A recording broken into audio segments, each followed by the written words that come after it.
Megalosaurus, or the great lizard, was one of the biggest predators of its time. But for us humans, it was more than that. It was one of the first dinosaurs we ever found, and the first ever to be named. You can guess how confused people from the 1600s were when fossils of this giant, scary-looking creature were unearthed. In fact, when it was first discovered, people thought it was a giant from the Bible or a Roman war elephant. It took humans 200 years to finally label it as a dinosaur, but we'll get into that story later. First, let's talk about Megalosaurus's scary appearance. In 2010, a paleontologist reconstructed the Megalosaurus using all the known body parts, giving us a rough idea of what this magnificent creature looked like. The reconstruction shows it as a carnivorous theropod, medium to large in size, measuring up to 6 meters or 20 feet in length. That's almost as massive as a fire truck.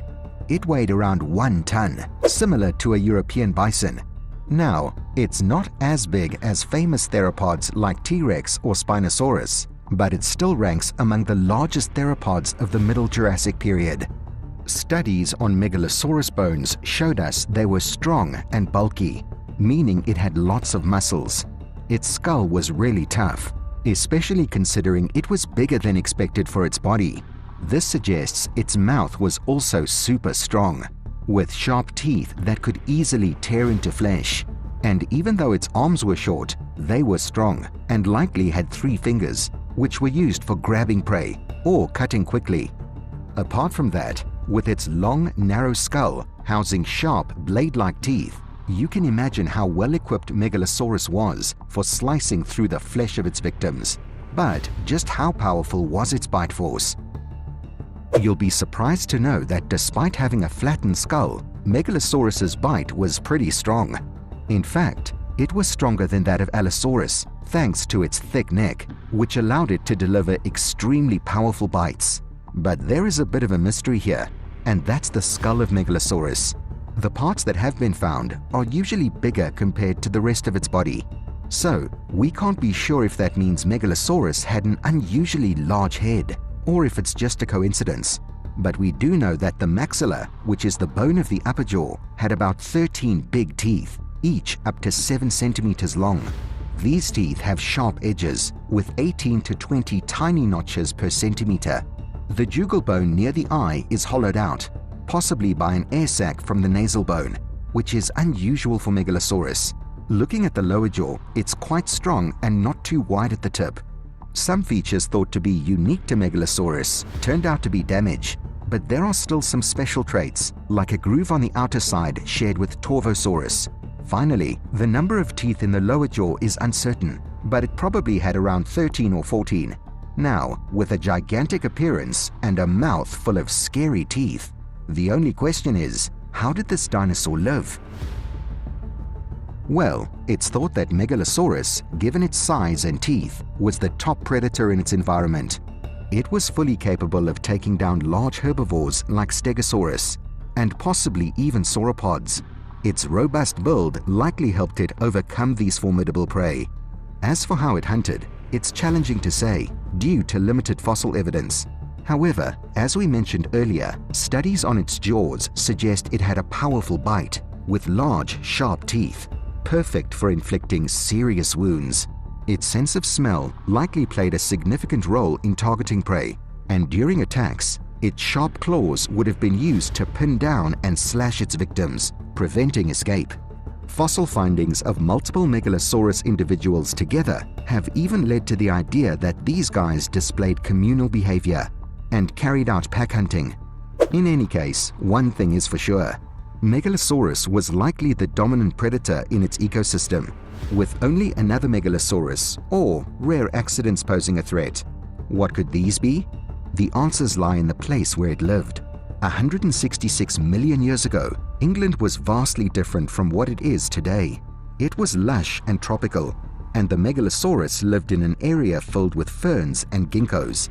It was often near water, and some of these dinosaurs even lived on islands. Its habitat was teeming with diverse and abundant life. Other dinosaurs that lived alongside the Megalosaurus included sauropods like Cardiodon and Cetiosaurus, as well as Stegosaurus. Megalosaurus likely preyed on both sauropods and stegosaurs, using its efficient weaponry.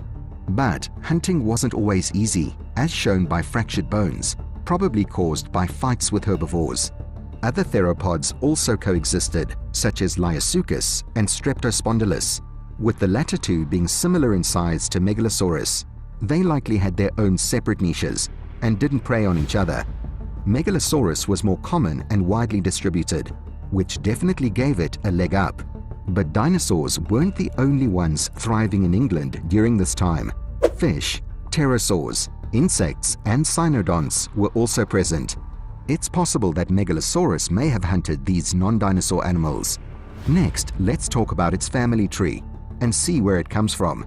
It belonged to the family Megalosauridae, named after Megalosaurus. This family comprised 9 members, all quite primitive compared to later theropods, characterized by lower and longer skulls. They were widespread across the Earth, but as mentioned before, Megalosaurus itself was found only in present-day England. While other proposed species of Megalosaurus have been discovered outside of England, none can be confidently identified as Megalosaurus. And now, let's talk about how this dinosaur was first discovered. Paleontologists have known about it for centuries, ever since the 1600s, when they found its fossil in the UK. But it wasn't until the early 1800s that a paleontologist named William Buckland figured out what this giant creature actually was.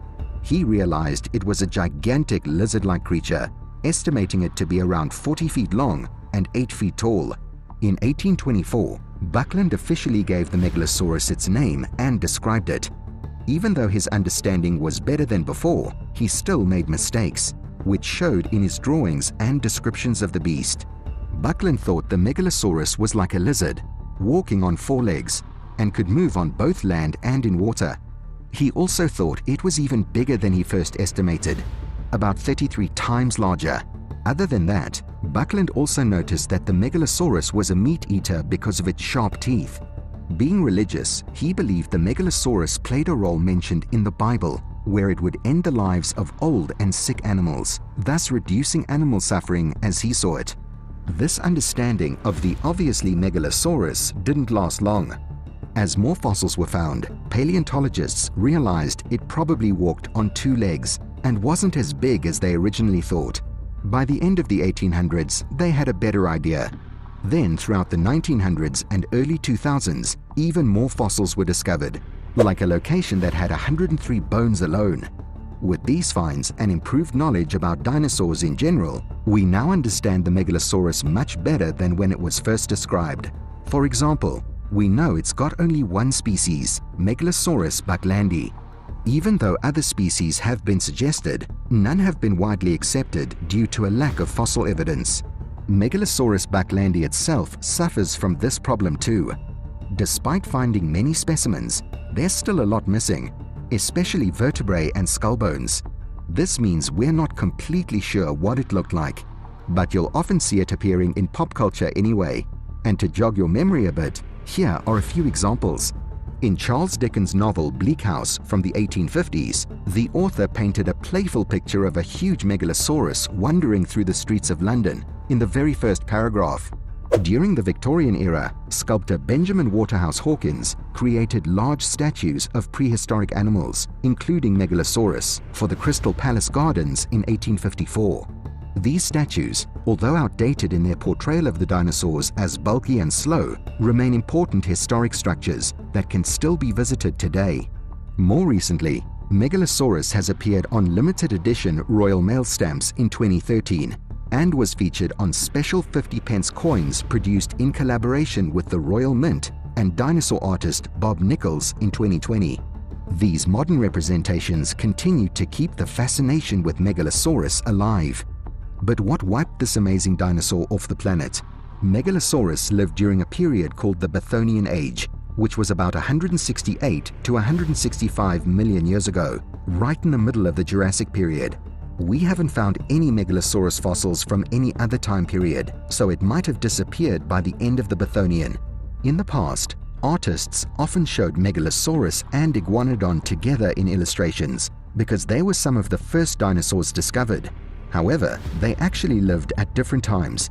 Megalosaurus would have been gone by the time iguanodon showed up in the early Cretaceous period.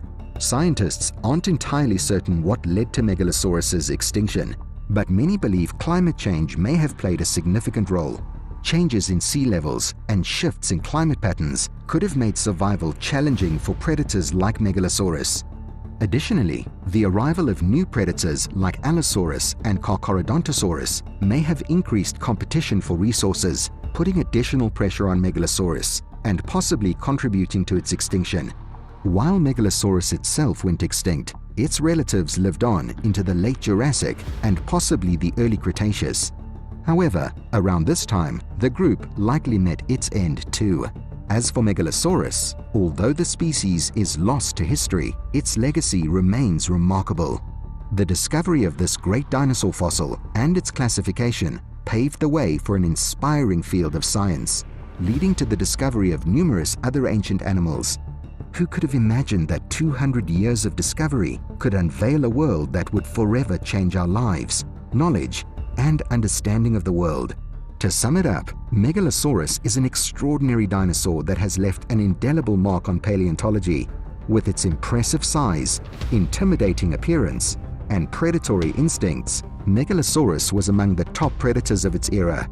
And that's a wrap. Given its looks, do you think this dinosaur would better fit into the role of a protector or a villain in a movie? Drop your thoughts in the comments below.